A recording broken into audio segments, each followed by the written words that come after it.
judul buku ini mengingatkan kepada kita jangan sampai nanti di kehidupan akhirat yang semua kita akan menuju ke sana, sekuat apapun fisik kita, setinggi apapun kedudukan kita, sebanyak apapun harta kita, tetap nanti kita akan menjadi mayit. Kita semua akan meninggal dunia, kemudian masuk ke liang lahat, dan akhirnya masuk ke alam barzah. Berlalulah semua apa yang telah disampaikan oleh Nabi SAW. Kuburan bisa menjadi taman dari taman surga kalau dia selama hidupnya selalu beriman dan beramal saleh, atau akan menjadi lubang dari lubang neraka kalau hidupnya penuh dengan kekufuran, pembangkangan dan kemaksiatan dan tidak sempat taubat. Kemudian setelah itu ada hari kebangkitan, lalu kemudian ditimbanglah amal baik dan amal buruk. Di sanalah penentuan tempat yang abadi, apakah ke surga yang penuh dengan kenikmatan dan kepemilikan abadi, serta kalau tidak akan menuju ke neraka yang juga penyiksaan abadi. Dan semua itu ditentukan dari keadaan kita sekarang di muka bumi ini. Oleh karena itu, penulis sangat cerdas, ya, sebagaimana judulnya 80 langkah cerdas sebenarnya. Penulisnya pun sangat cerdas untuk memilih tema ini. Jadi maknanya jangan sampai nanti tiba di akhirat dan kita termasuk atau seseorang termasuk ahli neraka baru dia menyesal. Sementara tidak mungkin dia menyelamatkan dirinya di akhirat nanti kalau dia sudah tidak mempersiapkan diri dari sekarang. Dan inilah langkah-langkah yang disusun dengan sangat rapi, sistematis, poin demi poin, walaupun yang disinggung hanya 2-3 dalil, tapi sebenarnya kalau dijadikan sebagai kajian bahasan seperti kita ini akan menjadi sebuah kajian yang cukup panjang. 80 langkah cerdas ini kita sudah menyelesaikan 19 langkah, dan yang lalu adalah kita membahas langkah ke-19 memperbanyak puasa sunnah. Pada kesempatan ini insyaAllah semoga Allah berkahi dan semoga Allah ikhlaskan niat kita dan Allah jadikan ini ilmu yang bermanfaat, adalah bergaul dengan orang-orang saleh. Siapa di antara kita, teman-teman sekalian, yang tidak senang kalau memiliki teman, memiliki sahabat yang mungkin setiap hari akan selalu ngobrol dengan dia, menanyakan kabarnya, mendengarkan keluh kesahnya, menasehati kalau dibutuhkan nasihat, memberikan ide-ide pada saat butuh ide-ide, keluar dari sebuah permasalahan misalnya. Tentu semua orang akan sangat senang. Dan Allah menjadikan teman-teman ini ya, terbagi menjadi tingkatan-tingkatan. Teman kalau di kalangan manusia, yang terbaik adalah pasangan hidup kita sendiri. Suami ataupun istri. Itu juga teman. Bahkan diistilahkan dengan tetangga bantal. Bagaimana orang ini Allah jadikan sebagai pendamping hidup kita, yang setiap hari akan bersama-sama, makan bersama-sama, minum bersama-sama, tidur bersama-sama, suka duka kehidupan bersama-sama, bahkan Allah karuniahi keturunan dari hubungan keduanya. Maka ini adalah teman yang paling baik. Oleh karena itu Islam datang menata, menyuruh untuk mencari pasangan yang beragama, yang mengenal Tuhannya, sehingga akhirnya kalau dia takut sama Tuhannya, dia juga memberikan hak-hak Tuhannya, menjalankan kewajibannya, tentu dia akan memberikan juga hak-hak pasangannya. Landasan hukumnya sudah jelas. Bagaimana Nabi SAW mengatakan kepada para laki-laki, tungkahul mar'atu li arba'a, wanita itu dinikahi karena 4 perkara, 5 liha karena kekayaannya, wali hasabiha karena keturunannya, wali jamaliha karena kecantikannya, wali diniha dan karena agamanya. Maksudnya umumnya laki-laki menikahi wanita karena 4 poin itu, salah satu dari 4 poin ini. Lalu Nabi pesan, fadfar bidatid din taribat yadak. Pilihlah wanita yang beragama yang akan menjadi sahabat dekatmu, pasangan hidupmu, ibu atau ayah, ibu daripada anak-anakmu, maka hidupmu akan bahagia. Dan juga kata Nabi SAW, ad-dunya mata' wa khairu mata'uha mar'atus salihah. Dunia ini semuanya perhiasan dan sebaik-baik perhiasan adalah wanita yang salihah. Dalam hadis lain kata Nabi SAW, 4 termasuk sumber kebahagiaan. Disebutkanlah yang pertama al-mar'atus salihah, istri yang salihah. Ini sumber kebahagiaan yang pertama. karena pendamping hidup, sahabat terdekat yang akan melalui kehidupan suka duka, yang akan menjadi status ibu daripada anak-anak kita, ya itu dijadikan sebagai poin pertama sumber kebahagiaan, tapi syaratnya salihah. Kemudian barulah Nabi SAW sebutkan tunggangan yang nyaman, rumah yang luas, ya itu termasuk sumber-sumber kebahagiaan. Begitu juga dengan laki-laki, di mana begitu juga dengan perempuan. Nabi SAW jadikan sebagai tolok ukurnya adalah agama. Idza ja'akum man, dalam sabda beliau sallallahu alaihi wasallam, idza ja'akum man tardawna dinahu wa khuluquhu fazawwijuh. Kalau datang kepada kalian wahai para wanita dan wali wanita, laki-laki yang sudah kalian ridhoi agama dan akhlaknya, maka terima lamarannya. Kalau tidak, maka akan terjadi fasadun kabir, kerusakan yang sangat besar di muka bumi. Kata ulama hadis, perceraian atau KDRT dikarenakan memang bukan agama yang didahulukan. Nah ini kriteria atau bagian pertama dari persahabatan yang baik. Ya. Kemudian persahabatan yang kedua setelah itu adalah teman-teman yang kita pilih dari lingkungan kita hidup sesama jenis. Kalau tadi pasangan hidup lawan jenis. Kalau ini sesama jenis, laki-laki sama laki-laki, perempuan sama perempuan. Ini dianjurkan untuk memilih orang-orang sesama jenis kita yang lebih baik secara keimanan dan amal soleh, lalu dijadikan sebagai sahabat dekat kita. Sekali lagi, laki-laki dengan laki-laki, perempuan dengan perempuan. Khusus masalah ini diistilahkan dengan menjalin ukhuwah Islamiyah. Nabi SAW waktu hijrah ke Madinah, beliau membangun 3 pondasi dasar negara Islam pada saat itu, pemerintahan beliau. Yang pertama adalah beliau bangun masjid, karena memang umat Islam butuh sholat 5 waktu. Maka beliau membangun 2 masjid sekaligus di kota Madinah. Waktu itu belum ada masjid. Masjid Quba, kemudian beberapa hari setelah itu dibangunlah Masjid Nabawi. Dan ini berarti disarankan agar setiap muslim kalau mereka punya komunitas, mereka buat masjid. Di desa kah, di kampung kah, di kota kah, ya. Di negara secara umum. Alhamdulillah di Indonesia, Masya Allah, di Jakarta ada Istiqlal. Hampir di setiap kota-kota besar ada masjid raya, ada masjid agung, apalah namanya, masjid jami'. Nah itu satu hal yang sudah dicontohkan Nabi SAW. Dan Alhamdulillah di negara kita sudah kita lakukan itu. Nah yang kedua, ini adalah mu'akha. Ini yang sedang kita titik beratkan. Mempersaudarakan antara muslim pendatang dengan muslim pribumi. Dipersaudarakan di situ. Jadi muhajirin dari Mekah dipersaudarakan dengan muhajirin dari penduduk asli Madinah. Dari 2 suku Arab, Aus dan Khazraj. Nanti nama mereka setelah Islam adalah Ansar. Maksudnya pendukung Nabi SAW.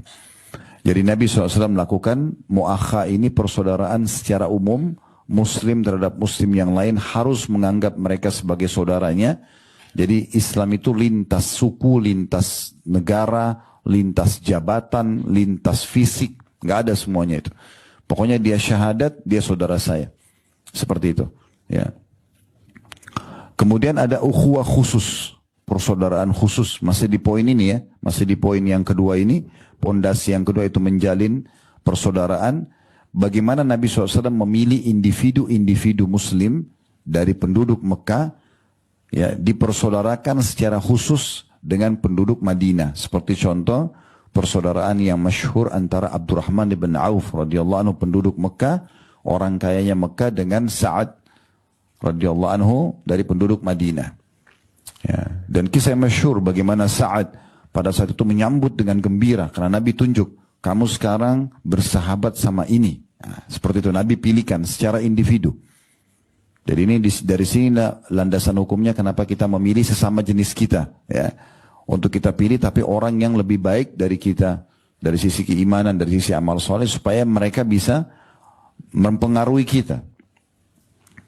Maka Nabi SAW mempersaudarakan, dan Sa'ad radhiyallahu anhu sangat gembira pada saat itu. Kebetulan beliau adalah orang terkayanya Madinah, Maka beliau mengatakan, wahai Abdurrahman, sebagai bentuk bukti saya mencintai kamu karena Allah sesuai dengan Nabi suruh ini, maka hari pertama kita bersahabat ini, perlu kamu tahu ada dua hal yang saya tawarkan. Yang pertama, kebun kurma di kota Madinah ini setengahnya punya saya.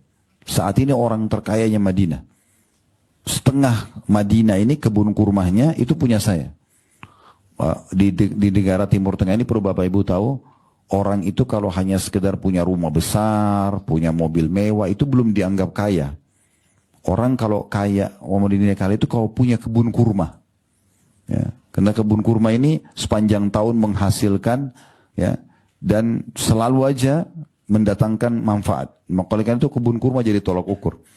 Maka dia mengatakan, wahai Abdurrahman, sebagai bentuk persahabatan kita ini, ya, pembukaannya supaya kamu tahu saya serius dan saya terima persahabatan yang Rasulullah SAW tunjuk ini, saya akan bagi dua harta saya itu.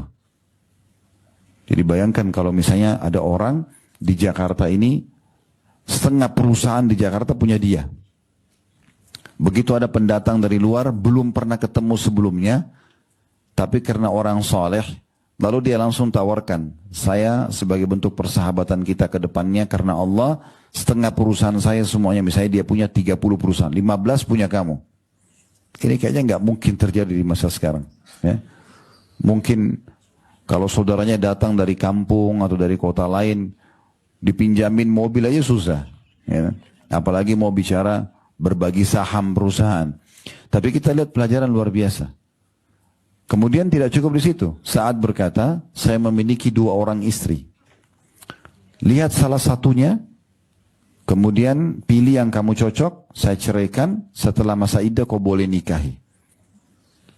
Dia bukan bilang, nikahi istri saya yang sudah tua ya. Enggak.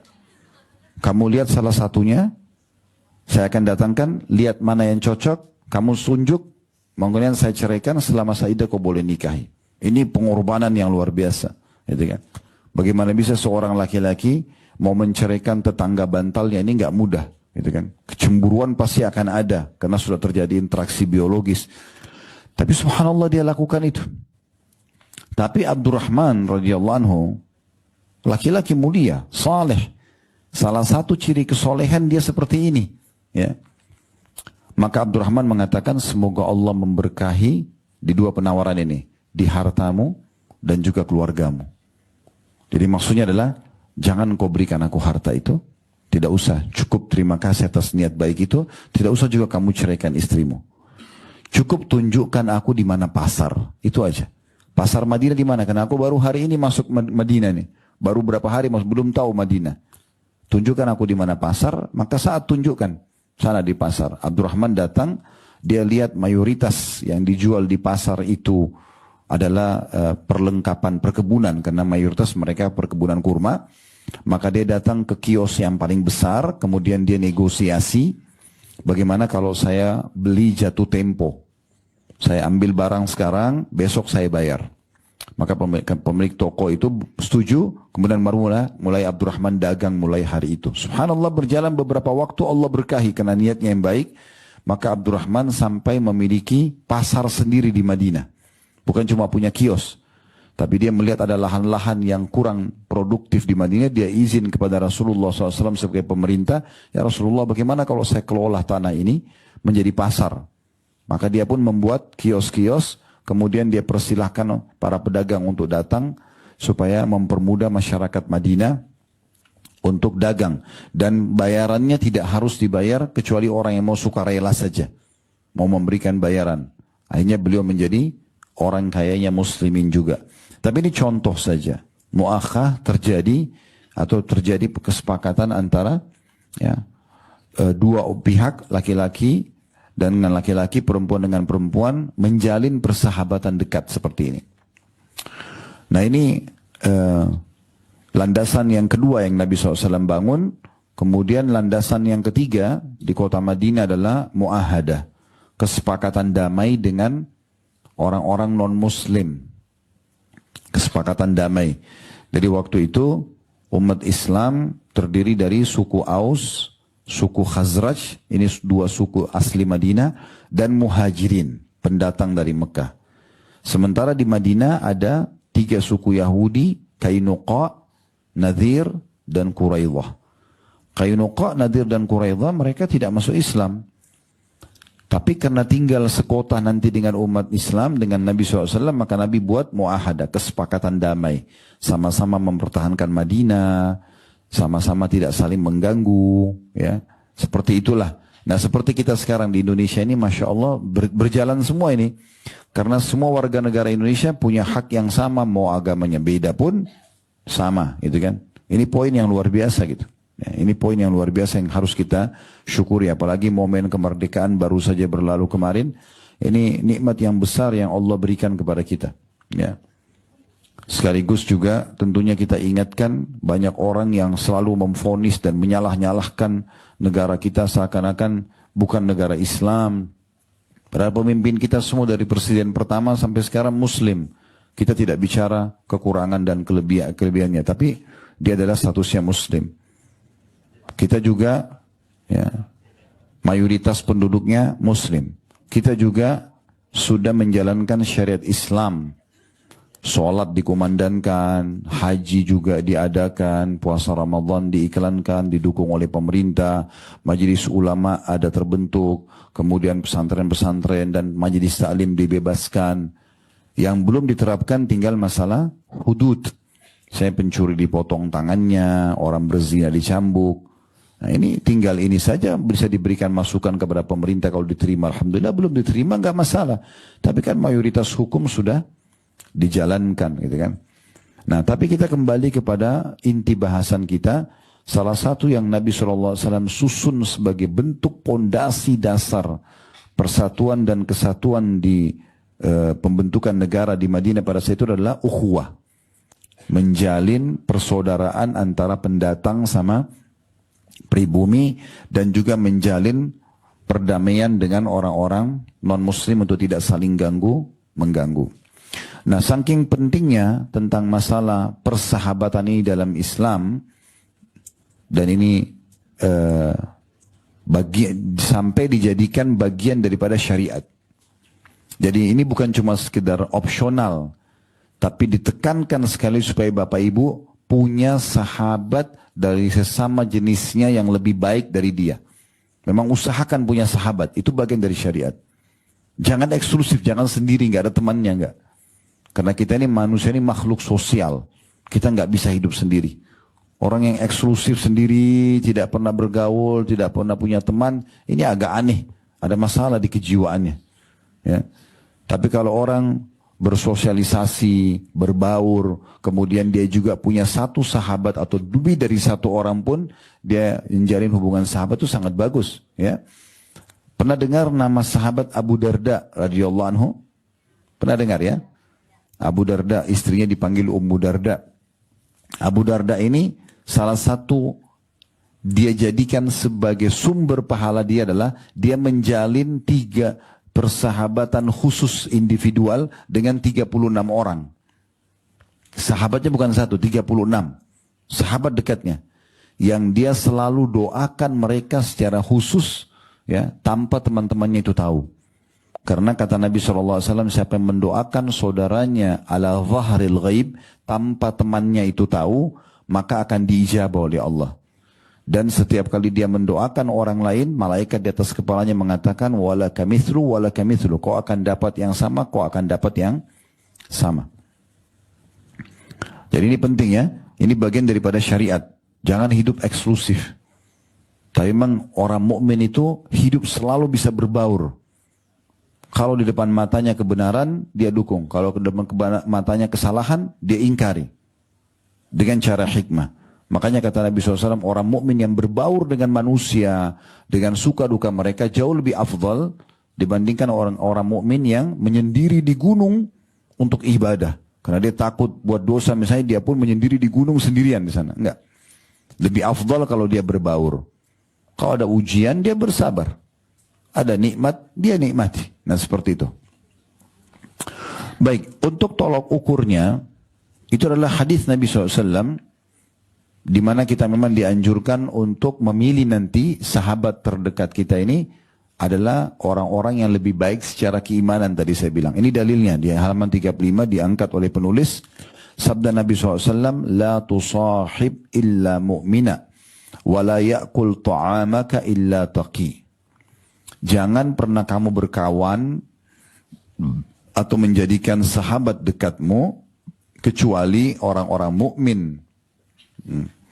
Dan jangan makan makananmu kecuali orang-orang yang bertakwa. Di situ dibawa dari riwayat Ahmad dan Tirmidzi, dan hadis ini dihasankan oleh Al-Albani dalam Sahihul Jami' nomor 7341. Makna daripada hadis ini kita bagi menjadi dua bagian hadis ini. Potongan pertama, la tusahib illa mu'mina. Jangan engkau menjadikan sahabat dekatmu kecuali orang mukmin. Nah, inilah sebabnya kenapa tadi kita bilang cari orang yang lebih baik daripada kita. Kalau ada bapak ibu yang tanya saya, Ustaz, di mana saya dapat teman yang begitu? Di masjid dan majlis taklim. Cuma itu saja. Nah, itu saja. Tempatnya mereka berkumpul di situ. Kalau mau cari teman baik di diskotik, di karaoke, ya, ini nggak bakal ketemu. Penipu banyak, iya, gitu kan. Orang ahli maksiat, iya. Tetapi kalau mau cari teman-teman yang baik di majelis taklim, gitu, di masjid, tempat mereka di situ. Pasti di tempat-tempat yang bisa mengundang rahmat Allah SWT, mereka pada kumpul di situ tuh. Ya. Kemudian potongan yang kedua, wala ya'kul ta'amaka illa taqi. Dan usahakan makananmu tidak dimakan kecuali oleh orang yang bertakwa. Kalau kita misalnya punya makanan yang kita ingin bagi, ya, terus ada opsi antara satu orang ini adalah orang yang rajin sholat di masjid, yang satu tidak pernah sholat. Yang kita kasih orang yang sholat. Supaya makanan yang nanti jadi nutrisi tubuhnya, jadi energi dipakai untuk ibadah. Ya. Tetapi kalau misalnya bapak ibu lagi keluar, saya malam ini ingin sedekah deh 10 box makanan misalnya.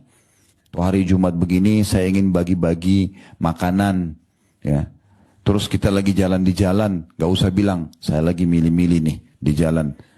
Mukanya ini orang soleha atau enggak, atau soleha, itu tidak bisa. Ya udah kasih saja. Yang dimaksud dari hadis ini, kalau bertemu opsi antara kita tahu nih yang satu sholat, satu tidak sholat, ya jangan kasih kecuali yang sholat. Kalau bertemu antara yang satu ini memang ahli ibadah, suka puasa, dengan yang satunya memang tidak suka ibadah misalnya, atau ahli maksiat, nah kita dahulukan makanan kita untuk orang-orang yang bertakwa. Tapi saksi bahasan kita potongan awal hadis, la tusahib illa mu'mina. Jangan pernah jadikan sahabat dekatmu kecuali orang-orang mukmin. Saya pernah ucapkan ini dan saya ulangi lagi teman-teman sekalian. Jangan pernah selalu merasa diri kita ini kuat, tidak terpengaruh dengan orang. Ini kebohongan. Karena manusia adalah makhluk sensitif. Saya pernah kasih contoh tuh, saya ulangi lagi. Telapak tangan saya, dan saya yakin juga bapak ibu sama. Kalau saya uluskan di kain di atas meja ini, saya kan bisa seketika merasakan dan membedakan apakah ini kain kasar atau kain lembut. Benar nggak? Baik. Mata saya dan mata bapak ibu juga bisa membedakan dalam waktu yang sama ini terang atau ini gelap. Telinga kita saking sensitifnya bisa membedakan ini bising atau ini suara yang halus atau syahdu misalnya. Hidung kita bisa membedakan bau busuk, bau wangi seketika. Lidah kita bisa bedain mana asam, mana manis seketika. Kan begitu. Semua ini sensitif. Semua dari luar ini sampai dalam hati kita pun sama. Jadi kalau ada orang misalnya nonton film India 2 jam, terus dia bilang saya tidak terpengaruh. Bohong atau enggak? Bukan saya yang bilang loh, ibu-ibu di sini yang bilang. Iya, karena kan pasti berpengaruh kan. Kalau senang dia senang, kalau sedih dia sedih kan gitu. Nah sama kalau ikut di pengajian, berpengaruh nggak? Berpengaruh. Sekarang kita bicara tentang neraka, siksa kubur, kan berbeda. Ya. Jadi kalau kita berteman dengan orang yang ceritanya zinanya tadi malam di hotel, wah mabuknya tadi malam, konsumsi narkotika, dia ceritakan, kita terpengaruh nggak? Terpengaruh. Cuma memang persentase pengaruhnya mungkin tergantung. Ada yang terpengaruh langsung mau coba, ada yang mungkin minimal sudah terekam di otak dia.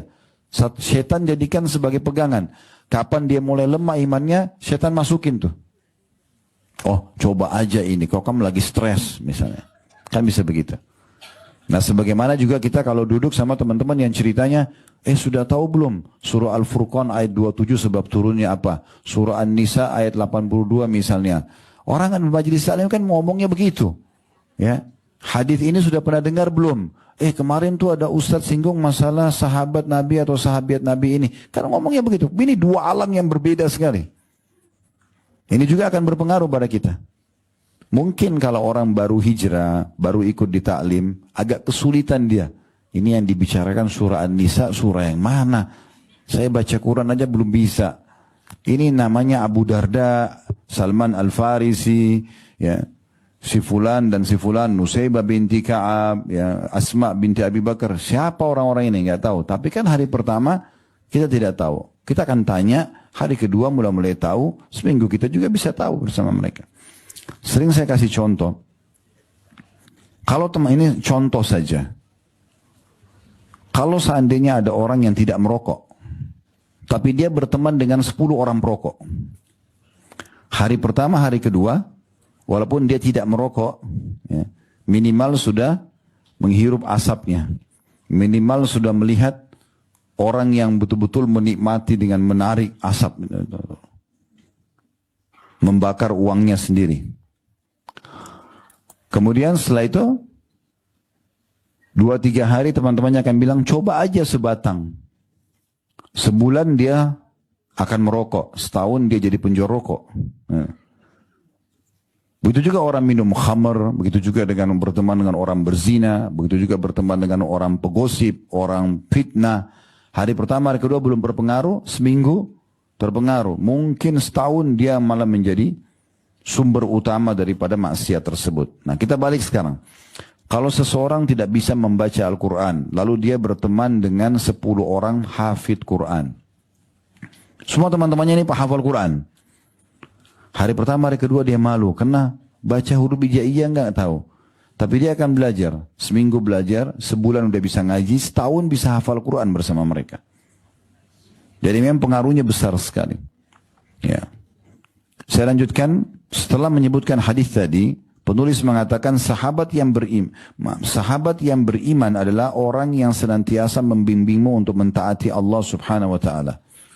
Kalau mau tahu orang itu baik atau tidak, selain tempat tadi di majelis taklim sama di masjid, maka kalau kita berteman sama dia, dia selalu pandu nggak sih? Ada pengajian di sana, kamu udah sholat belum? Kita sedikit melanggar, loh kok kamu lakukan itu kan tidak boleh. Nabi kan larang. Nah, kalau ada orang seperti ini nih yang layak jadi teman. Menjauhkanmu dari maksiat kepada Allah.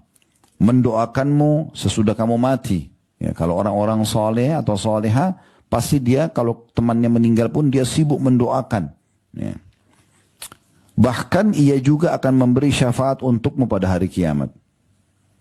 Sering saya bahasakan, menuju ke akhirat, karena kita semua pasti akan mati. Demi Allah akan mati.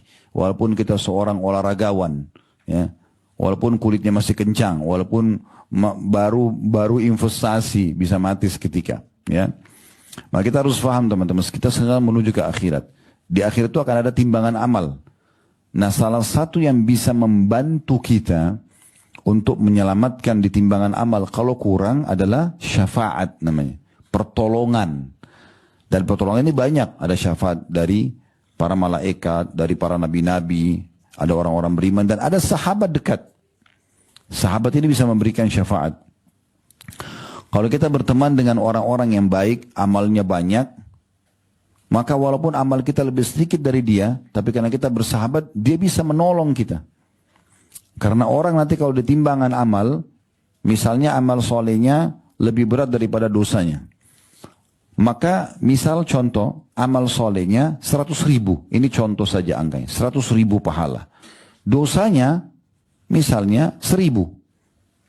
Berarti masih ada selisih banyak antara pahala dia sama dosa dia.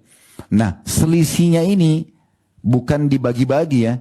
Tapi nilainya bisa untuk memberikan syafaat kepada orang lain. Misalnya ibunya butuh 1.000. Nilai. Nah, karena dia punya nilai yang lebih, dia bisa, saya mau bantu dia ya Allah. Ya, saudaranya butuh 1000 lagi. Terus begitu sampai kapasitas dia habis.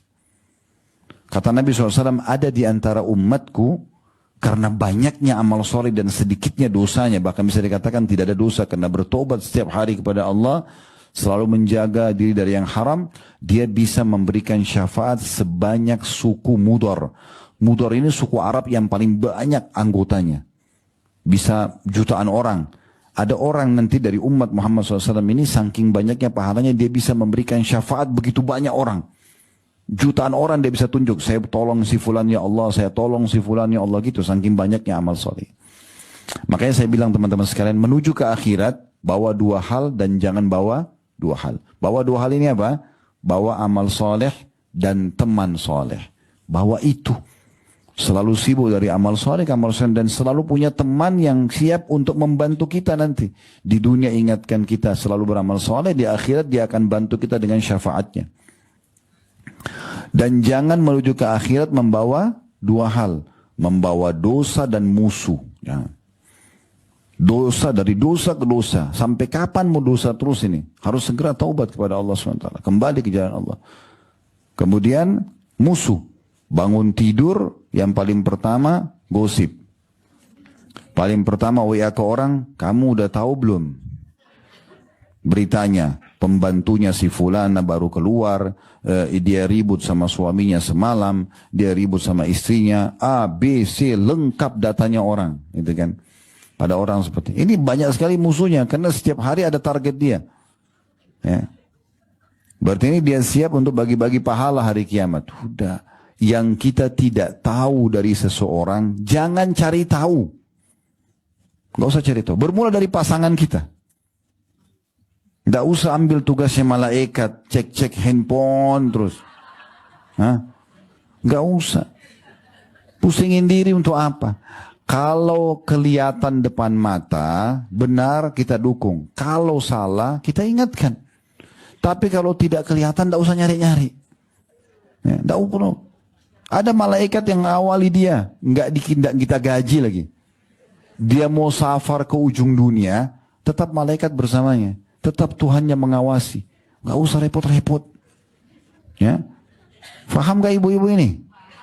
Karena ibu-ibu yang paling suka periksa handphone suami. Kalau laki-laki saya jamin malas, karena sudah capek dengan kerjaan, jadi nggak ada waktu untuk buka-buka handphone istri. Benar nggak bapak-bapak? Benar tuh. Biasanya orang kalau lagi di rumah banyak waktu begitu. Dan tidak enak hidup kalau dimulai dengan kecurigaan. Curiga aja terus. Nggak ada kenikmatan. Serahkan kepada Allah. Ingat, kalau kita tidak tahu jangan cari tahu. Gitu kan? Ada orang kadang-kadang Allah kasih dia waktu lowong. Kata Nabi SAW, ni'matani magbunun kathiru minan nas. 2 nikmat yang banyak dilalaikan oleh orang. As-sihhatu wal faraq. Sehat, kesehatan, dan waktu lowong. Waktu lowong itu kalau pas lagi lowong, isi, dengarin pengajian, zikir, ya, cari pekerjaan yang bermanfaat. Jangan duduk mulai pegang remote TV. Dari acara ke acara. Habis waktunya. Kenapa? Saya nggak tahu, nggak ada kerjaan. Loh subhanallah, itu nikmat itu, nggak boleh disia-siakan. Ya. Atau ada orang sengaja buka kontaknya, cari siapa nih kira-kira temannya dia yang bermasalah. Terus mulai ditelepon, kamu ada masalah? Siapa apa curhat aja sama saya. Kok cari kerjaan itu kenapa? Karena lagi kosong waktunya. Kenapa harus dengerin curhatannya orang? Kalaupun ada yang bilang, saya mau curhatan, oh maaf, saya nggak terima curhatan. Udah, nggak bisa gitu. Ya. Sampai sering saya bahasakan, Bapak Ibu sekalian, kalau mau curhat hanya kepada pemilik alam semesta ini, kepada Allah. Udu, sholat, tuangkan dalam sujud. Semuanya bahasa kita sampaikan kepada Tuhan kita. Itu yang benar. Curhat pada Allah. Kalau manusia itu konsultasi. Ke ustadz konsultasi sama ustazah, ke dokter konsultasi. Apa itu konsultasi? Dok, kepala saya sakit sudah 2 hari, obatnya apa? Itu konsultasi. Kalau curhat itu, dok saya mau cerita dulu ya. Nih panjang nih ceritanya. Minggu lalu saya keluar naik mobil, cuaca panas. Sebenarnya belum pusing sih dok. Ya. Tapi mulai pusing 2 hari lalu. Apa hubungannya? Tapi begitu banyak orang. Ya. Jadi nggak usah lahirkan permasalahan. Salah satu resep awet muda, nggak suka nyari-nyari masalah. Jangan pakai manajemen konflik dalam kehidupan. Nggak usah. Oh kalau rumah tangga tenang-tenang aja kayaknya ada rahasia nih. Ini bodoh bener gitu. Orang lagi nikmat-nikmat kok gimana? Dianggap pasti ada rahasia. Di Amerika itu pernah dibuat satu dalam ilmu ekonomi, manajemen konflik. Jadi ada satu pengusaha di sana, waktu saya S2 sempat saya susun makalah tentang masalah itu. Kebetulan saya yang dapat lagi manajemen konflik. Jadi saya coba baca referensi-referensi ini banyak benar. Dan itu ternyata dibuat, saya lupa namanya, salah satu pengusaha di sana dia buat sistem manajemen konflik. Apa maksud dasarnya? Dia melihat kalau perusahaan itu tenang-tenang saja, kayaknya ada masalah nih. Harus ada konflik di dalam, baru perusahaan itu maju. Contoh pengusaha, owner perusahaan itu sengaja meletakkan dompet untuk menguji pegawainya. Sengaja melahirkan konflik. Dengan konflik itu berarti nanti akan sehat perusahaan. Dan itu dibantah oleh pakar-pakar ekonomi di sana. Tapi lucunya banyak orang taruh itu, manajemen konflik di rumahnya. Sengaja konflik. Persahabatannya kayaknya kalau tenang-tenang aja gak mungkin ini, pasti ada rahasia, pasti ada begini dan begitu. Ada umur terbatas, ya. Ingat, waktu lowong itu penting sekali. Sampai seorang salafus saleh pernah melihat anak muda ngobrol kosong di pinggir jalan. Ya, ada orang begitu, duduk ngobrol, mungkin ini cerita sudah 10 tahun diulang-ulangi. Ya. Temannya sudah hafal di luar kepala, gitu kan. Karena itu terus yang diceritain sama dia. Kata orang ini apa pada saat lewat? Kalau seandainya waktunya orang-orang ini bisa dibeli, saya mau beli, biar saya pakai. Sebagian salafus saleh saking ingin memaksimalkan waktu, mereka, maaf ini bahasa saya memang seperti itu diceritakan, kalau mereka masuk ke WC, karena di WC nggak bisa baca buku, gitu kan? Mereka suruh anak mereka baca kitab di luar WC, kerasin suara. Kalau kita sekarang sudah bisa nyalain handphone, radio, TV, mungkin ceramah, sambil kita di WC bisa kita dengarin gitu, supaya tetap ada manfaatnya. Begitu mereka maksimalin, gitu kan? Jadi nggak usah nyari-nyari musuh, ya. Nggak usah nyari-nyari musuh. Dosa dan musuh ini jangan dibawa hari kiamat karena merepotkan kita. Satu orang saja kita punya masalah di dunia, misalnya kita masalah tetangga kita sudah nggak nyaman dan setiap saat bisa diserang sama dia. Bagaimana kalau kita punya 10 musuh, 20 musuh? Sekarang di media ini orang setiap hari lahirkan musuh, ya. Ini nanti pilpres pilih yang mau yang ingin saja sudah. Tidak usah ribut-ribut. Jangan suami istri ribut. Satu nomor 10, satu nomor 11 ribut suami istri. Ngambek, nggak biologis, nggak keluar sama-sama. Bodoh benar ini. Kalau mau pilih yang satu ya sudah pilih yang sudah selesai. Nggak usah ribut gara-gara itu. Musuh-musuhan. Juga ibu-ibu kalau nggak penting nggak usah masuklah di situ. Nanti gorengannya mah hangus tuh, ya. Sambil goreng, sambil ngomong, kamu nomor berapa? Untuk apa? Gak ada manfaatnya. Doakan aja supaya Allah berikan yang terbaik buat negara kita. Itu yang penting. Baik, dalil selanjutnya. Surah Az-Zukhruf ayat 67. Ini yang diangkat oleh beliau dulu kita bahas ya. Surah Az-Zukhruf ini bunyinya ayat 27. Al-akhillau yawma'idhim ba'duhum li ba'din aduun illal muttaqin. Teman-teman akrab pada hari itu, maksudnya hari kiamat, sebagiannya menjadi musuh bagi sebagian yang lain kecuali orang-orang yang bertakwa. Allah gambarkan di sini nanti di hari kiamat, orang-orang kan banyak bersahabat nih selama di dunia. Nah nanti di hari kiamat banyak sekali orang yang bersahabat di dunia dan jadi musuh hari kiamat.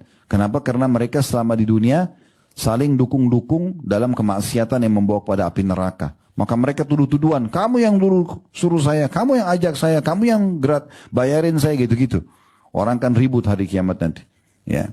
Di dunia mereka sama-sama buat dosa, sama-sama ke diskotik, sama-sama buat bayaran hotel zina, sama-sama segala macam. Tapi di akhiratnya mereka saling musuh. Lalu kata Allah, kecuali orang-orang yang bertakwa. Itu tidak akan musuh-musuhan.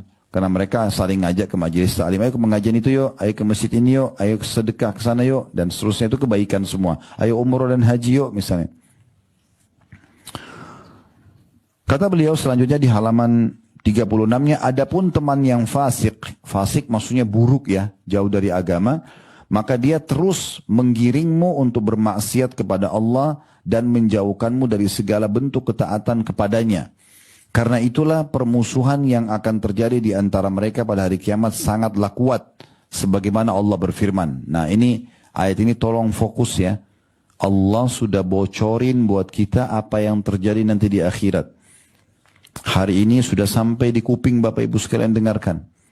Cerna baik-baik dengan akal dan hatinya, terapkan dalam kehidupan. Jangan nanti di hari itu kita menyesal karena salah memilih teman. Ya. Bunyinya wa yauma, ini dalam surah Al-Furqan ayat 27 sampai 29. Wa yauma ya'addu adh-dhalimu 'ala yadayhi yaqulu ya laitani ittakhadhtu ma'ar rasuli sabila ya wailata laitani lam attakhidh fulanan khalila laqad adallani 'anil dhikri ba'da idh ja'ani wa kana asy-syaitanu lil insani khazula. Dan ingatlah hari ketika orang zalim menggigit dua tangannya. Nanti akan saya sebutkan siapa yang Allah maksud dalam ayat ini ya. Dan ingatlah ketika orang zalim menggigit dua tangannya seraya berkata, aduhai kiranya dulu aku mengambil jalan bersama Rasul. Kecelakaan besarlah bagiku. Kiranya aku dulu tidak menjadikan si fulan itu sebagai teman akrabku. Sesungguhnya dia telah menyesatkan aku dari Al-Quran ketika Al-Quran itu datang kepadaku dan adalah syaitan yang tidak mau menolong manusia. Ayat ini tahu nggak turun kepada siapa? Ini manusia yang paling rugi di dunia. Ini turun ini. Di kota Mekah dulu, di fase Nabi SAW. Ada satu orang namanya Uqbah bin Abi Mu'aid. Siapa Uqbah ini? Unik ceritanya.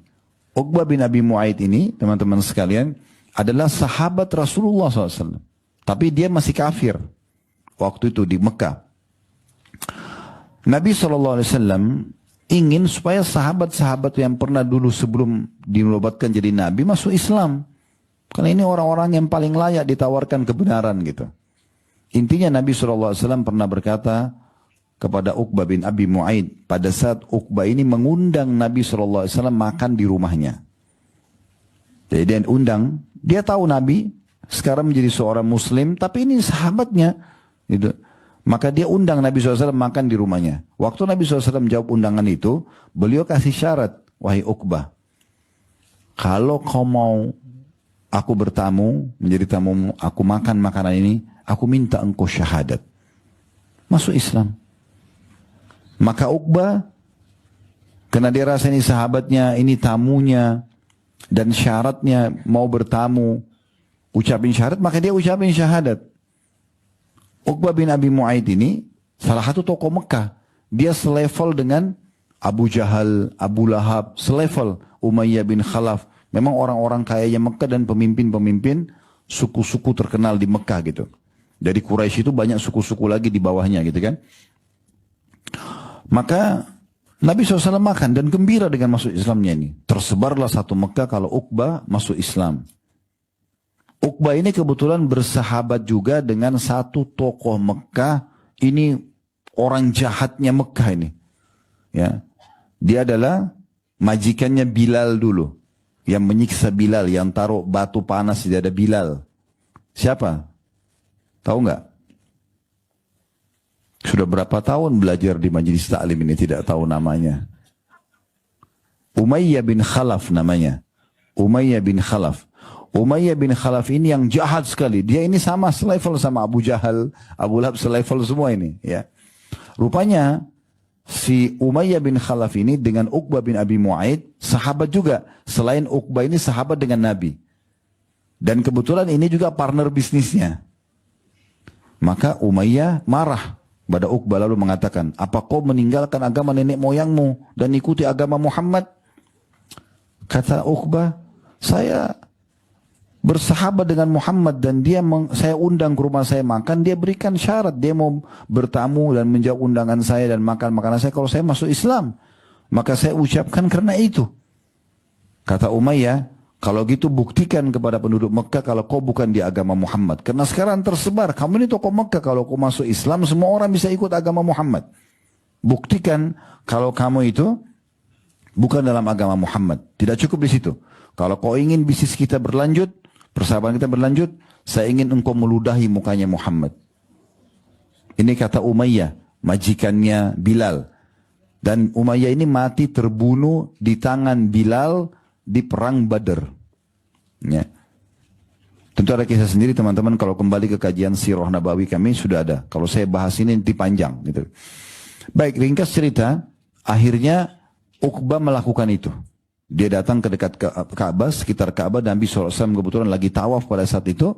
Kemudian dia mengatakan kepada penduduk Mekah, sungguhnya aku tidak masuk ke agama Muhammad. Ceritanya aku ucapkan hanya karena tidak enak sama dia saja. Ya, aku undang dia bertamu, kemudian aku terpaksa ucapin karena Muhammad memberikan syarat itu. Lalu dia datangi Nabi SAW dan dia ludahi wajah Nabi di depan orang-orang. Maka tahu Bapak Ibu sekalian, di saat itu Jibril datang membawa firman Allah ini. Kita baca kembali. Ya, ini turun kepada Uqbah bin Abi Mu'aid. Dan ingatlah ketika orang yang zalim, maksudnya siapa? Uqbah di sini. Allah turunkan kepada Uqbah bin Abi Mu'aid. Itu pentingnya tahu sebab nuzul ayat. Dan itu hanya bisa didapatkan di majelis ta'lim, di kelas belajar agama, jadi kita tahu. Ya. Nanti di hari kiamat dia akan menggigit dua tangannya. Jadi ini digambarkan penyesalan ya di hari kiamat nanti. Seraya dia akan berkata, aduhai kiranya dulu aku mengambil jalan bersama Rasul. Maksudnya seakan-akan nanti hari kiamat dia bilang, coba dulu saya nggak murtad ya. Udah masuk Islam ini. Kan udah syahadat. Lalu dia murtad gitu kan, dia tinggalkan. Kecelakaan besarlah bagiku. Kiranya aku dulu tidak mengambil si fulan sebagai teman akrabku. Maksudnya Umayyah bin Khalaf. Koneknya ini. Konek. Belum pada makan siang masih bisa. Aman ya? Oke. Jadi yang menyesal adalah Uqbah bin Abi Mu'aid karena dia meninggalkan Rasul, dan yang dia sesali kenapa persahabatan berjalan dengan ya Umayyah bin Khalaf. Dia mengatakan, kecelakaan besarlah bagiku kiranya aku dulu tidak menjadikan fulan, maksudnya Umayyah bin Khalaf, sebagai teman akrabku. Sesungguhnya dia, Umayyah, telah menyesatkan aku dari Al-Quran ketika Al-Quran itu telah datang kepadaku. Sudah sampai padanya Islam, sudah syahadat. Gitu kan? Dan syaitan tidak akan menolong manusia. Maksudnya memang hanya akan menyesatkan manusia. Baik, ini yang ditulis oleh penulis. Sekarang kita tambahkan dengan syarah, ya, penjelasan dari kita. Tambahan tentunya. Yang pertama teman-teman sekalian yang perlu kita perhatikan dalam bahasan kita ini adalah bagaimana kita memilih teman dan sahabat yang baik. Ya. Sebagaimana hadis Nabi SAW tadi, la tusahib illa mu'mina. Jangan engkau jadikan sahabatmu kecuali orang mukmin. Dan ada hadis Nabi SAW yang mengingatkan pentingnya bermajlis, berteman, bersahabat dengan orang-orang yang saleh, saleha. Adalah hadis Bukhari dari hadis Abi Musa al-Asy'ari radhiyallahu anhu dari Nabi SAW, qala mathalul jalisi salih wassu. Perumpamaan majlis yang baik dan majlis yang buruk, komunitas teman-teman yang baik dan buruk. Kahamilil misk wa nafikhil kir. Seperti ibaratnya kalau majlis yang baik itu penjual minyak wangi, dan majlis yang buruk adalah pandai besi. Fahamilul misk imma ay yuhdiyaka atau yuhdiyaka. Maka pemilik minyak wangi, penjual minyak wangi bisa saja menghadiahkan untukmu parfum, gitu kan? Wa imma an tabta'a minhu, atau kau membeli darinya. Wa imma an tajida minhu rihan tayyibah, atau minimal sekali ya, kita akan mendapatkan bau wangi. Kita kan pernah ya, tidak asing lewat toko parfum ya. Walaupun kita cuma lewat, wangi kecium. Atau kita mampir, kita bisa dihadiahkan sama dia, atau kita beli produknya. Itu perumpamaan majlis yang baik, teman-teman yang baik. seperti penjual parfum. Minimal kita cium bau wangi. Oh, pakaiannya bagus ya, tertutup. Oh, tutur katanya santunnya. Oh, kalau bicara semua kebaikan. Orangnya dermawan ya. Dan seterusnya lah. Itu kita bisa lihat. Kayak bau wangi yang kita cium. Atau kita duduk berteman sama dia. Diberikan hadiah. Hadiah ilmu, akhlak ya. Mungkin produk juga bisa. Atau kita membeli dari dia. Partisipasi dengan dalam kegiatan-kegiatan sosial dan segala macam gitu. Kemudian kata Nabi SAW, wa amma wa nafikhul kir, dan pandai besi, imma an yuhriqa thiyabak, bisa saja membakar bajumu, wa imman tajida rihan khabithah, atau engkau akan mendapat bau busuk darinya. Nah seperti itu majelis yang buruk. Ya. Jadi besar sekali pengaruhnya. Boleh nggak Ustaz? Saya kenal sama teman-teman saya semuanya. Boleh. Sahabat dekat nggak boleh. Sahabat dekat harus orang baik. Karena kan kita pasti kenal sama orang baik, orang buruk kan. Teman-teman sekolah kita dulu, tetangga kita, kerabat kita juga ada yang baik, ada yang buruk. Tetap kita kenal. Assalamualaikum, apa kabar? Baik, nggak ada masalah. Tapi sahabat dekat, selalu kita tiap hari sama-sama nggak boleh. Harus orang yang baik saja. Yang kedua, jalin persahabatan itu karena Allah. Jalin persahabatan karena Allah. Kalau karena Allah ini maksudnya adalah orang yang baik saja. Sebagaimana sabda Nabi SAW, 7 golongan yang akan Allah naungan pada hari kiamat, tidak ada naungan kecuali naungannya. Lalu Allah bilang, salah satunya, warajulani tahabba fillah, 2 orang yang saling mencintai karena Allah. Ijtama alaih wa tafarraqa alaih. Berkumpul karena itu, berpisah juga karena itu. Jadi pilih siapa sesama jenis kita yang paling baik menurut kita secara agama, jadikan sahabat dekat. Ya. Yang selalu kita minta sarannya, selalu kita minta idenya, ya, selalu kita ikutin ibadahnya, dan seterusnya. Nah ini penting sekali. Dan itu nanti di dalam hadis tentang masalah hari kiamat kita akan dapat naungan Allah Subhanahu wa taala. Kalau kita saling mencintai karena Allah, tapi syaratnya itu ya, bertemu karena Allah, kita bukan lihat fisiknya saja, bukan hartanya, tapi karena ibadahnya kepada Allah, dan berpisah karena Allah. Kalaupun sahabat dekat ini misalnya tadinya baik, dekat dengan Allah SWT, tapi berjalan waktu dia terjumus dalam dosa, kita ingatkan, jangan ukhti, jangan akhi, dia nggak mau dengar, udah kita berpisah dengan dia di saat itu, cari sahabat lain. Berpisahnya karena Allah. Karena memang dia tidak mau tinggalkan dosanya. Nah seperti itu. Dan orang yang saling mencintai karena Allah ini banyak sekali keutamanya. Di antaranya hadis Nabi SAW. Di hari kiamat nanti Allah akan memanggil orang-orang yang saling mencintai karena Allah. Ya. Kata Nabi SAW, Inna Allah yaqulu yawmal qiyamah aynal mutahabbuna bijalali. Mana orang yang saling mencintai karena kemahabesaranku. Al-yawma udhilluhum fi dhilli yawma la dhilla illa dhilli. Hari ini aku akan naungi mereka di mahsyar, sementara orang kepanasan dengan matahari pada saat itu, ya tidak ada naungan kecuali naunganku. Dan dalam hadis lain Allah Subhanahu wa taala berfirman, hadis qudsi ya, hadis riwayat Ahmad, qala Allah azza wa jalla wajabat mahabbati, wajib aku berikan cintaku lil mutahabbina fi, orang yang saling mencintai karena aku.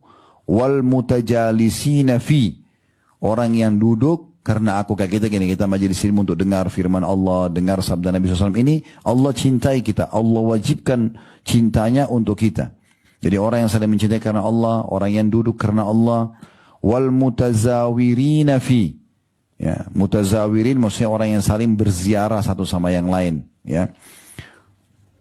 Kemudian wal mutabazirina fi, dan orang yang berkorban, saling berkorban juga karena aku. Bantu, ya, meringankan kesedihan karena Allah Subhanahu wa taala.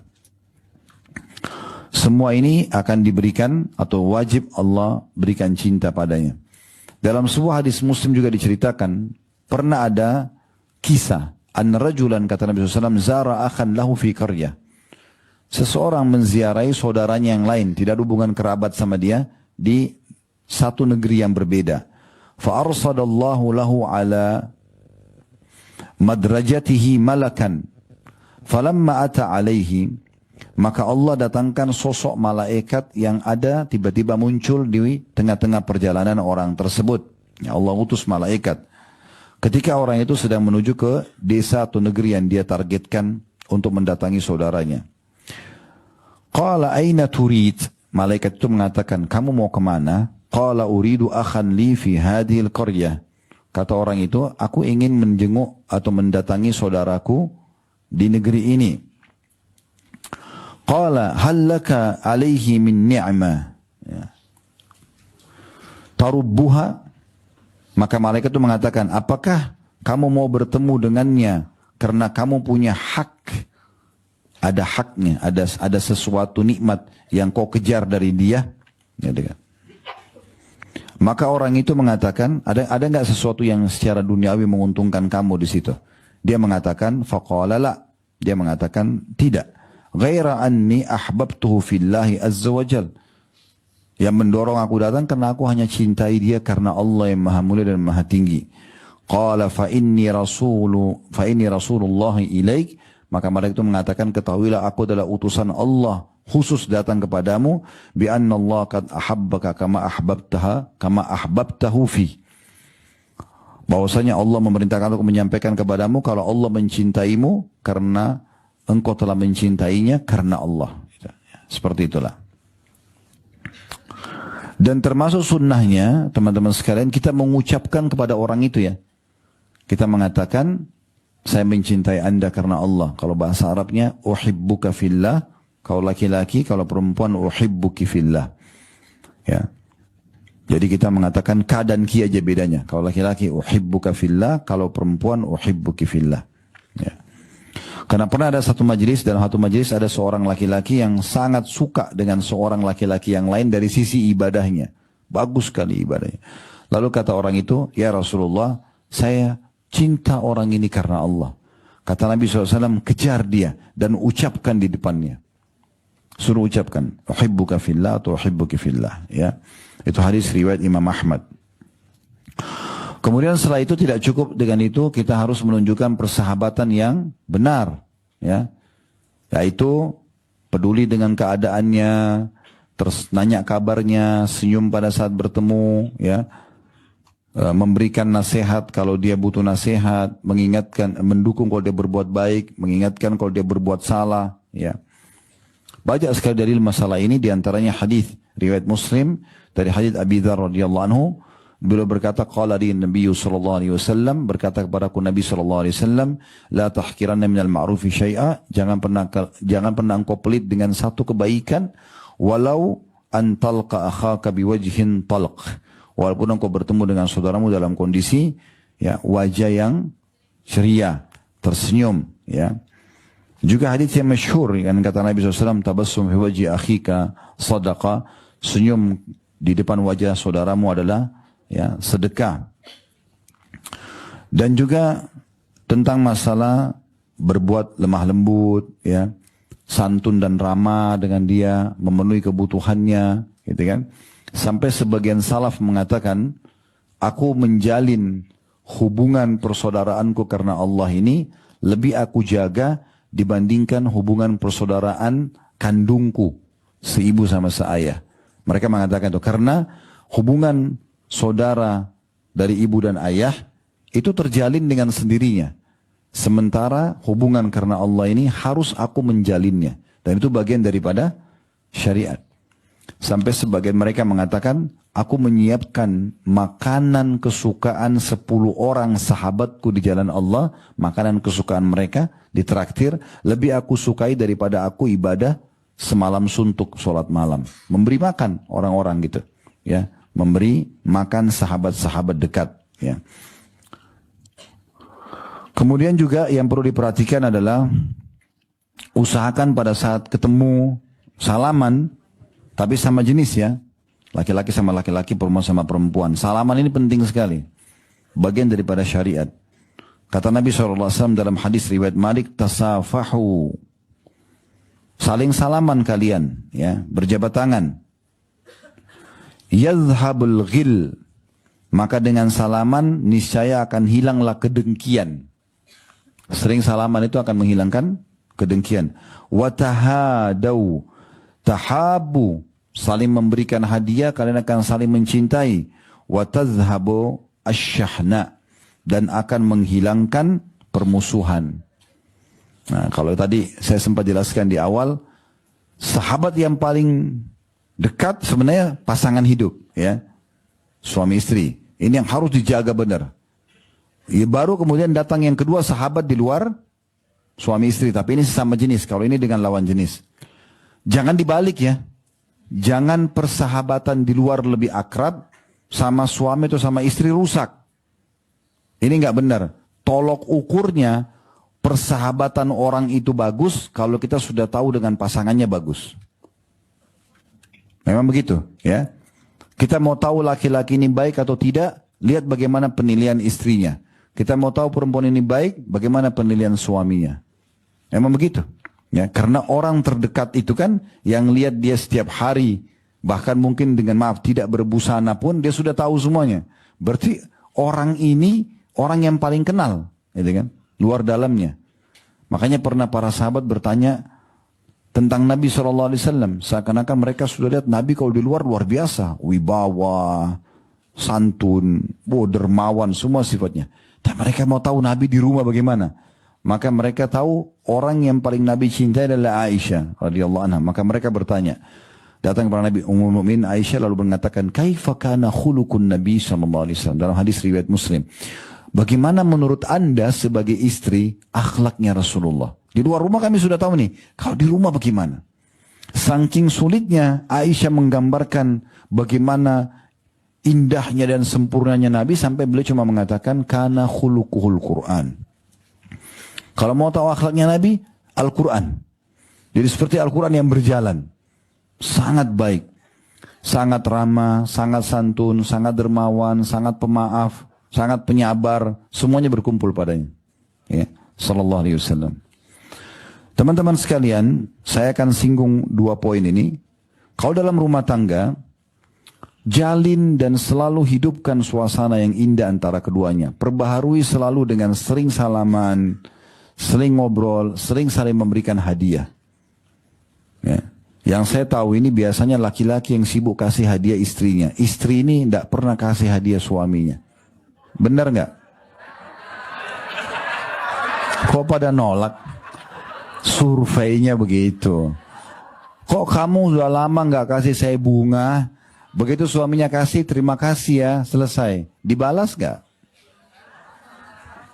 Oh itu Masya Allah kalau ada yang balas. Makanya yang jawab cuma 2-3 orang. Yang banyak keluhan sampai ke saya tidak. Ustadz, saya sudah selalu kasih hadiah istri saya sudah selalu mengalah. Tapi yang terjadi tidak seperti itu. Keluhannya orang ya begitu.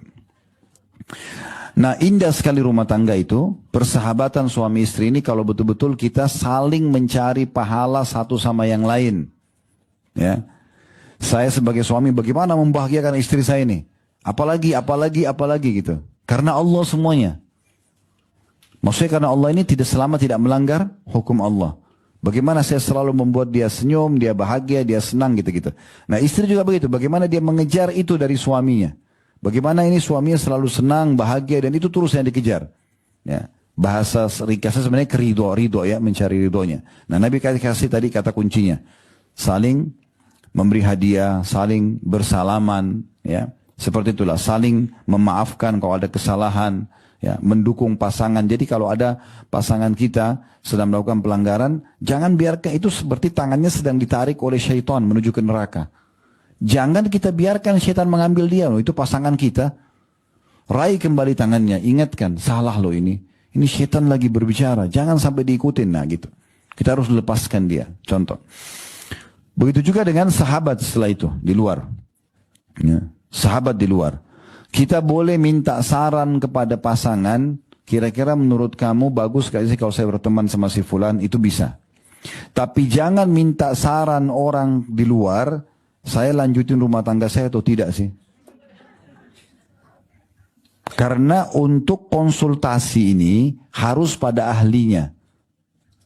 Ya, ahlinya berarti ahli agama ya. Kalau ada masalah rumah tangga, tanya kepada ustadz atau ustazah. saya rumah tangga saya seperti ini. Jangan teman, karena teman itu hari ini bisa teman, besok bisa jadi musuh kan.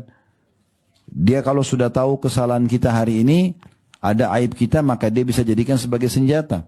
Kan itu. Ini kalau bertemu antara sahabat kita dari luar dengan pasangan hidup ya. Seperti itulah. Kita bisa minta saran dari pasangan untuk berteman sama siapa saja. Tapi jangan dibalik. Jangan pasangan yang sudah halal kita minta saran teman kita. Apalagi kalau sarannya sama orang yang salah. Ya. Dia tanya tentang rumah tangga, tapi dengan temannya yang belum menikah. Ya. Ngerti apa dia? Dia nggak ngerti. Harus pada ahlinya, orang yang sudah paham. Atau orang yang gagal rumah tangga, ditanya tentang rumah tangga nggak bisa. Kan gitu. Jadi ini penting.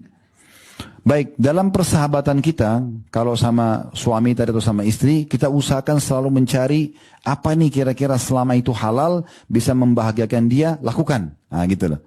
Senyum, penampilan, makanan, lampiaskan semua tutur kata sayang, rindu, cinta yang keluarin semua dari gudangnya. Kasih ke orang ini, karena dia yang layak. Nah gitu loh. Puaskan sama dia. Selalu perbarui cinta dengan saling memberikan hadiah.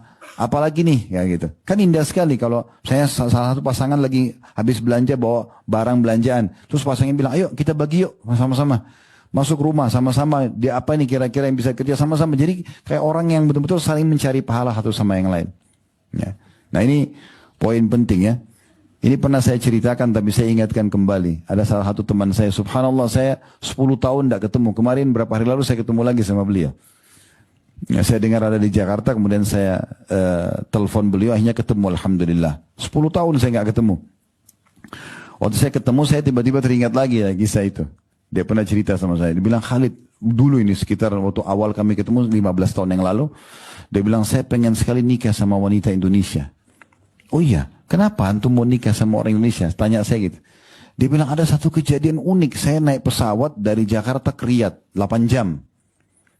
Saya duduk, biasanya saya ini 8 jam tidur, cuma bangun, makan, sholat, tidur lagi. Istirahat lah. Karena biasanya sampai di Riyadh saya harus aktivitas. Beliau dosen kebetulan. Dan juga pebisnis. Dia bilang, tapi satu kali ini penerbangan saya yang lalu, saya nggak bisa tidur 8 jam itu. Karena melihat seorang ibu orang Indonesia. Emang kenapa? Ibu itu duduk di sebelah saya dengan suaminya. 8 jam ibu itu nggak pernah tidur.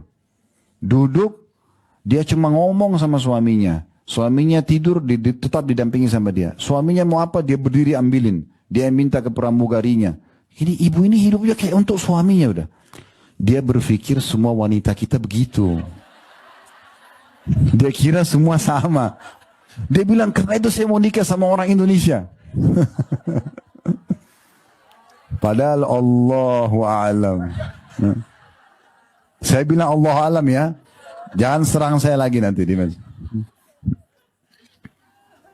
Kalau ada orang seperti ini luar biasa gitu. Memang dia mau cari keriduannya. Memang si istri juga akan cari, suami juga begitu terbalik. Apalagi nih, hadiah apa yang dia kasih, kebahagiaan apa yang dia kasih gitu kan.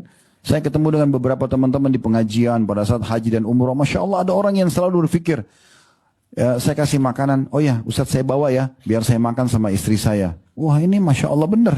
Dia nggak makan sendiri. Apa aja nanti sama istri saya. Itu positif saja. Ya. Nah itu kalau sama rumah tangga. Begitu juga dengan teman-teman. Nah sama teman-teman juga sama. Tapi tentu levelnya lebih di bawah ya. Karena kan sama teman tidak ada interaksi biologis ya. Dia tidak ada pertemuan kecuali hal-hal yang di luar rumah. Atau misalnya penting-penting ya. Nah ini pasti berarti levelnya beda. Tapi tetap sama. Kita kalau ketemu senyum ya. Kalau sakit kita jenguk. Ada kebutuhan kita bantu. Nah seperti itulah. Nah ini yang kita maksudkan dengan persahabatan. Dan Nabi SAW menggabungkan, mengatakan hak muslim terhadap muslim yang lain ada 6. Kalau sakit dijenguk, kalau ucapin salam, kalau bertemu ucapin salam, kalau dia salam dijawab. Kalau dia bersin, dia mengatakan Alhamdulillah, ditashmit. Tashmit itu kita bilang yarhamkallah atau yarhamkillah kalau perempuan ya. Kemudian orang yang bersin menjawab lagi, yahdikumullah ya, wa yuslih balakum. Misalnya. Kemudian kalau minta nasihat kita nasihatin ya. Kalau dia tertolimi kita bantu, maka itu semua bagian daripada hal ini. Kemudian yang terakhir sebagai penutup juga teman-teman sekalian, kita butuh bersabar dalam persahabatan itu. Misal, pastikan kita interaksi sama manusia, pasangan hidup atau teman yang kita jadikan sebagai sahabat tadi. Namanya manusia, ada saatnya dia jenuh, ada saatnya dia emosi, ya, ada saatnya dia sedih. Ya, mungkin ada saatnya dia merespon kita positif dengan semangat, ada saatnya tidak. Nah, di sini kata Imam Syafi'i rahimahullah, orang harus bersabar dalam persahabatan itu. Ya, bukan hanya sekedar tahu sukanya saja, tapi akan ada dukanya. Nah, di saat memang kurang respon, dia bisa memberikan memaklumi. Pada saat pasangan hidupnya atau temannya itu salah, dia rangkul untuk dia ajak bersama-sama. Tentu tadi poinnya, kalau dia berbuat dosa sudah kita ingatkan tidak mau, baik pasangan hidup ataupun teman, ya sudah kita bisa cut sampai di situ. Udah kita berhentikan sampai di situ, saya tidak akan lanjutkan lagi rumah tangga ini karena memang maksiat ini terus berlanjut nih. Dan nasihatin nggak mau, udah jangan habisin umur dengan orang yang tidak mau baik gitu kan. Begitu juga dengan teman-teman, sama. Nah, ini poin yang tidak kalah penting, harusnya kita tahu. Sama juga dengan royalitas ya, royal dalam memberi, dermawan. Ada pernah orang datang kepada Abdullah bin Mas'ud radhiyallahu anhu lalu mengatakan, ini dua riwayat, yang satu lagi itu datang kepada Abu Hurairah radhiyallahu anhu, tapi hampir mirip jawaban keduanya. Pada saat orang ini datang kepada Abdullah bin Mas'ud mengatakan, saya mencintai Anda karena Allah. Kata beliau, apakah engkau sudah tahu salah satu syaratnya? Dia katakan, apa syaratnya? Kata beliau, kantongku adalah kantongmu, kantongmu adalah kantongku. Artinya, tidak ada batas lagi nih. Kalau saya ada keperluan, saya akan bilang sama kamu. Kamu ada keperluan, kamu bisa bilang sama saya. Kita akan saling bantu-membantu. Orang itu mengatakan, saya belum mampu. Kata beliau, maksud kalau gitu carilah orang lain. Artinya tidak bisa langgeng rumah tangga dengan bakhil. Tidak bisa langgeng bisnis dengan bakhil. Tidak bisa langgeng persahabatan dengan bakhil. Nggak mungkin. Tapi dermawan, orang royal, suka memberi, maka itu pasti akan langgeng. Otomatis itu. Otomatis itu. Ya. Jadi ini poin juga penting untuk digarisbawahi. Allahu alam. Dan sebagai penutup jangan lupa selalu berdoa kepada Allah subhanahu wa ta'ala agar persahabatan itu dijadikan sebagai penyebab kita nanti bisa mendapatkan yang terbaik di akhirat. Dan jangan sampai justru ini menjadi permusuhan kita nanti di hari kiamat. Allahu a'lam. Kalau ada benar dari Allah, kalau ada salah dari saya mohon dimaafkan. Subhanakallahumma bihamdika. Asyhadu an la ilaha illa anta astaghfiruka wa atubu ilaik. Wassalamualaikum warahmatullahi wabarakatuh.